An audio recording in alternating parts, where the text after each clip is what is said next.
I remember going to the World's Fair in 1940 where he was conducting the ILGWU chorus and the NBC Symphony, members of the NBC Symphony. Fantastic. And there was something I do remember quite well was, I think it was an NBC broadcast for the Roosevelt inauguration in the studios. And he was conducting chorus and a large contingent from the NBC orchestra.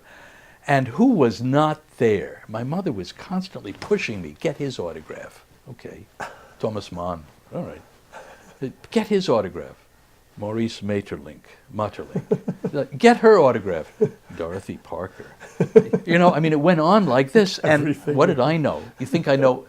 Those autographs are lost. We have no idea where they. I mean, who cares? But they're lost. But it happened.